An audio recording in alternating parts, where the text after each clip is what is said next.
أعوذ بالله من شر الشيطان الرجيم بسم الله الرحمن الرحيم الحمد لله الصلاة والسلام على رسول الله وعلى آله أول الله وأما بعد رب اشرح لي صدري ويسر لي أمري واحلل عقدة من لساني يفقه قولي قال رسول الله صلى الله عليه وآله وسلم إن الحسين مصباح الهدى وسفينة النجاة. You may begin with a question. You may ask if Imam Hussein alayhi salam sacrificed his life to reform the way Muslims conceived Islam, understood Islam, and the way they lived their lives. What was the consequences of Imam Hussein's sacrifice? Did Muslim changed? Did Muslims' way of understanding of Islam came to any extreme reformism? The reform was made, or the attempt of Imam Hussein to bring reform into understanding of Islam, was ever practiced among Muslims? Or we may ask, the way of life among Muslims was how the way of life among Muslims was affected by the revolution of Imam Hussein. You may ask this question as a member of a young generation who was raised in a Western society. You may want to have a better understanding of the history of Islam and how the powerful incidents like Qiyam Ashoura, the Imam Hussein's uprising to the people's life. I do not want to discourage you of your attempt to read the history and to know more about the fate of Muslim society, but I would rather say that in reality, or in a realistic approach to the history of Islam, Imam Hussein's revolution has way lesser effect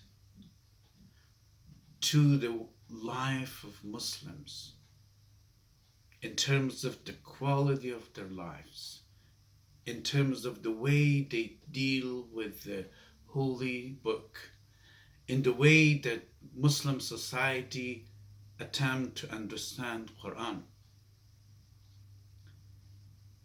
If that was the case, if Imam Hussein's revolution was very effective and it could change or reform completely the way we understood Quran, then the reality of social and political and economical life in Muslim society should be absolutely different. We are mostly poor countries, unstable in terms of political environment. Even in terms of culture, we are mostly the one who are affected by the westernization. There is a history full of creativity, full of thought, full of art, full of things that we can rely on it and we can be proud of it in the history of Muslim society.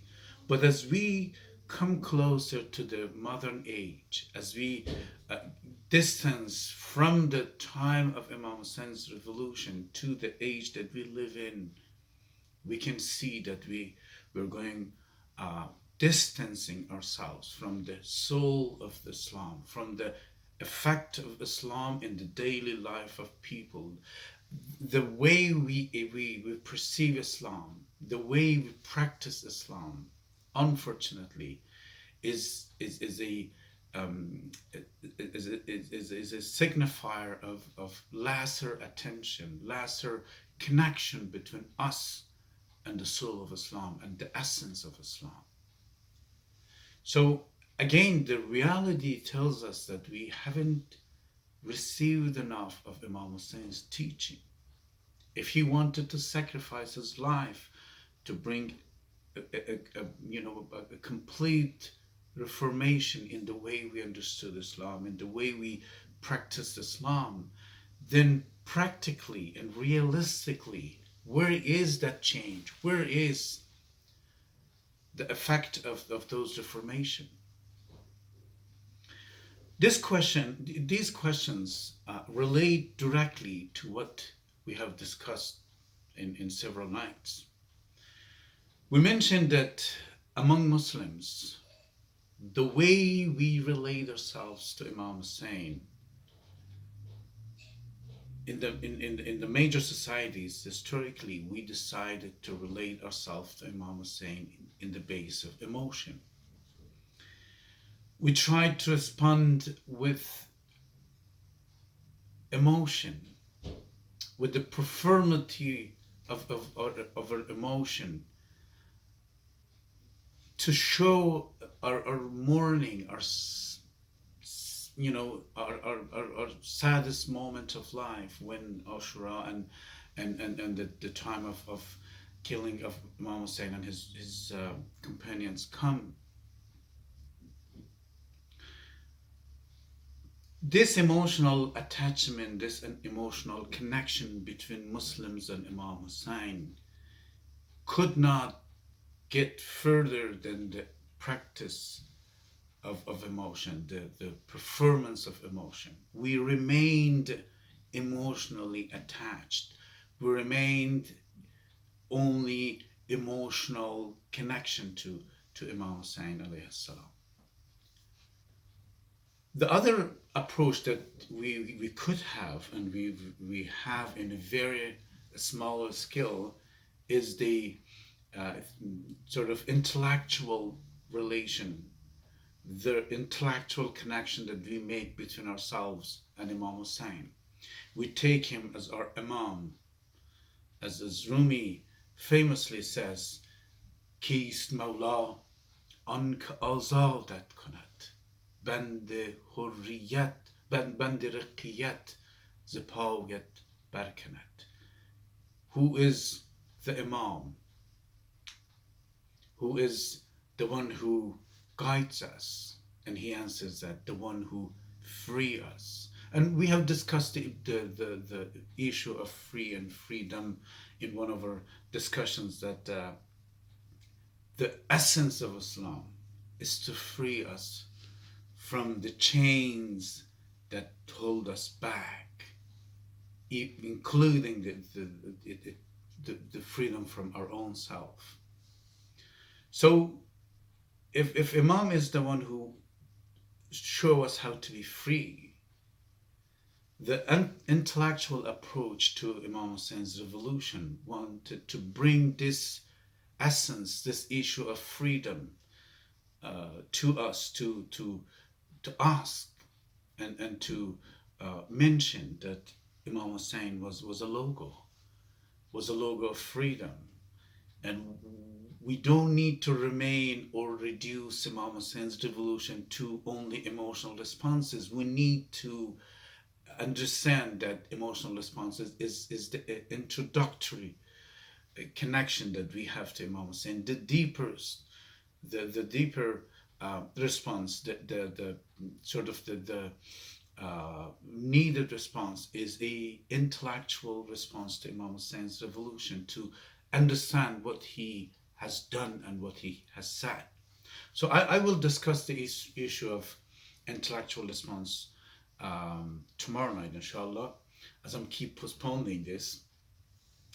But tonight I would like to focus on the ways in which the sort of emotion was replaced for the action that needed to be done. So if I want to listen to Imam Hussein, what he says, then the next stage is to do what he wants me to do. It is very simple. If Muslim societies wanted to listen to Imam Hussein and to look and to see what he was saying, not just to what has happening to him, but more importantly, what he was saying and what he was doing. The next stage for Muslim society was to act upon what Imam Hussein alayhi salam was requesting them. As we mentioned many times in our discussions, that what actually happened in Muslim society was to look and focus on what was happening to Imam Hussein, not what was happening by Imam Hussein. We didn't focus on what he was saying. We didn't focus on what he was doing and what he was asking us to do. Instead, we were shaken by the misery and the very brutal actions that was taking on Imam Hussein alayhi salam. What was happening to him was the major theme of the incident for us, or we were captivated with the events that was taking place on Imam Hussein alayhi salam and his companions. So this shocking event, the amount that it sort of dealt with our emotion was as high as our intellectual response was keep postponing. As I am keep postponing my attempt to discuss the intellectual relation that we may have with Imam Hussein's revolution. So let me repeat what I just said.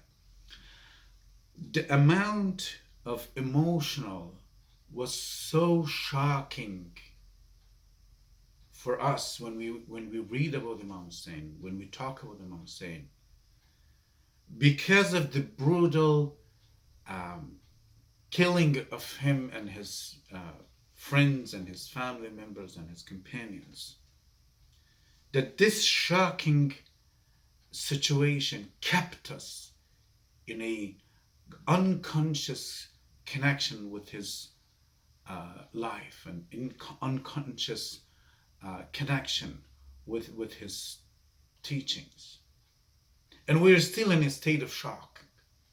We are shocked, and we remained, and undecidedly we remain to be shocked. And this amount of mourning is coming from this psychic condition, that we are still shocked. We can't believe what has happened to Imam Hussein. We can't believe when we don't want to believe, and we cannot believe how brutally he was killed.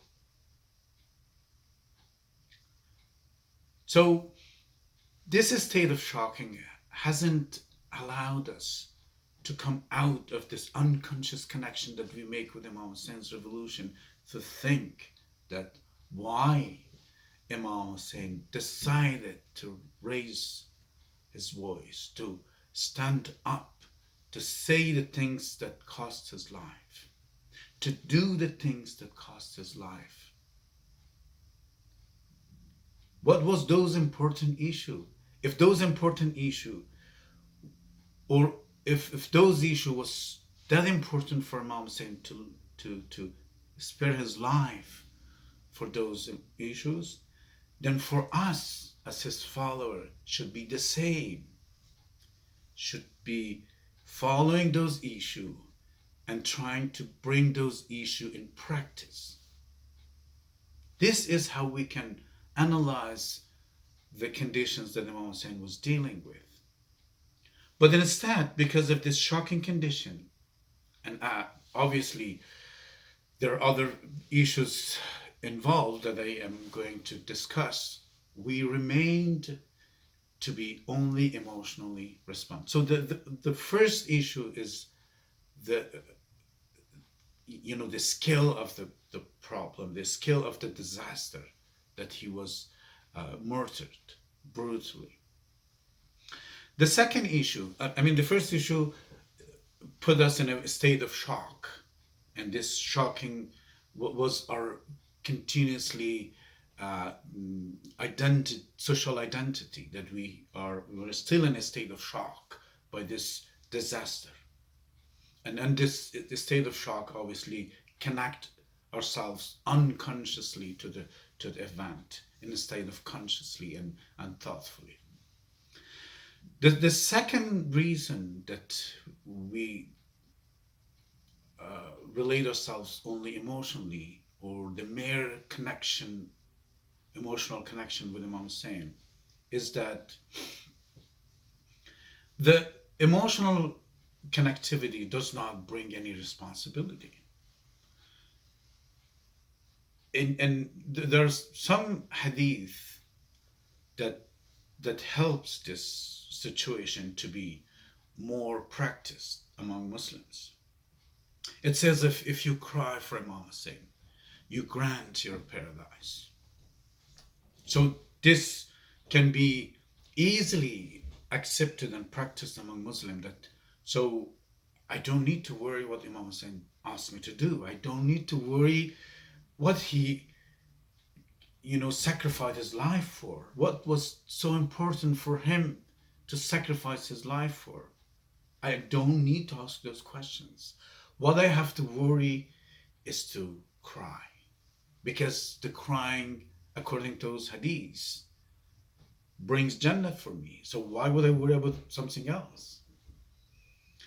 So the connection, the emotional connection to Imam Hussein's revolution, in terms of sort of personal activity, I don't need to do anything. It is emotional connection, that's all, and it grants my faith, my religious faith. So that the second reason that we're mostly in Muslim society historically connect ourselves emotionally to Imam Hussein's revolution is that it is easier. It brings no responsibility to be emotionally connected. The third item that I would like to mention is that if we open our eyes and open our ears and listen and see what Imam Hussein has said and what Imam Hussein has done, that bring a complete different cultural environment to Muslim society. Then we need to clarify some of the issues theoretically, in terms of even theology, to see why Imam Hussein wanted to reform, and this reform was necessity for Muslim society. If that is the case, then that reforms needed to be continuously done in Muslim societies in terms of our religious practice and in terms of our religious understanding. Whereas in the current condition, we don't worry about those issues. We don't think that we need cultural reform. We don't think we need reform in terms of how we understand Islam or how we practice Islam. We think everything is everything is all right. Nothing is wrong. Nothing is needed to be reformed. So, as you can see, how deeply we were affected by this issue. So, if we emotionally attach ourselves to Imam Hussein's revolution, then nothing has to change. As I mentioned, if Imam Hussein sacrificed his life to bring reforms in the ways we practice Islam and the ways in we perceive Islam, then practically that reforms needed to be continuously done. But when we never had one after Imam Hussein's, there are some revolutionary names in Muslim societies, but those names couldn't reach their words far enough. So we can discuss the issue of cultural reform in one of our night, but tonight I would like to end our conversation with this with raising this point that it was easier. It was with no responsibility to connect ourselves emotionally to Imam Hussein. Was that the thing that Imam Hussein wanted us to do? Of course not. وآخر دعوانا أن الحمد لله رب العالمين والسلام عليكم ورحمة الله وبركاته.